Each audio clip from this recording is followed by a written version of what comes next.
youngest speaker during the 1963 March on Washington to a long-serving congressman from Georgia. ABC 7's Sam Ford joins us now from Northwest. Sam. Yes, and of course, he was popular with many people here in the nation's capital, many friends in this city. Georgia's 5th District Congressman who represented that state for 33 years.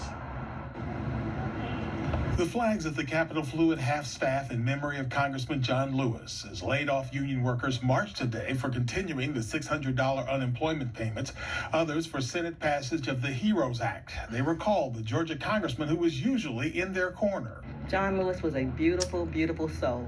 Beautiful spirit. He was the youngest speaker at the March on Washington in 1963, a confidant of Martin Luther King, and head of SNCC, the Student Nonviolent Coordinating Committee.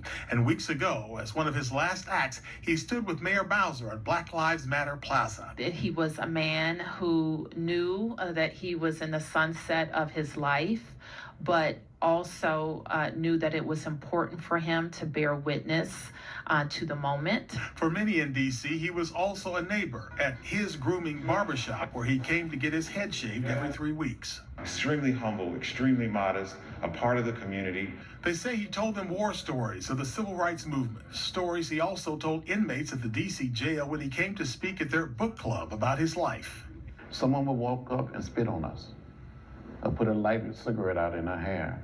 During the 60s, I was arrested 40 times. Well, on the bridge, I thought I was going to die. Afterward, hugs, which reminded me of 2006 when I interviewed Lewis after his friend, Mrs. Coretta Scott King, died. I just had to hug him after he shared the story. And one night we were talking so late at night, I got very sleepy and very tired. And I was trying to listen to her, and I fell asleep, and I could hear myself snoring. She fell asleep also, so we both went to sleep on the telephone. Now that was friendship. And so I could just see two friends with phones to their ears, both snoring. Funeral plans are still being developed for Congressman Lewis. Some would like to have his body to lay in state at the Capitol. Of course, at the moment, the Capitol is closed because of the virus. Reporting from Northwest Washington, I'm Sam Ford, ABC 7 News. Sam, such a great moment.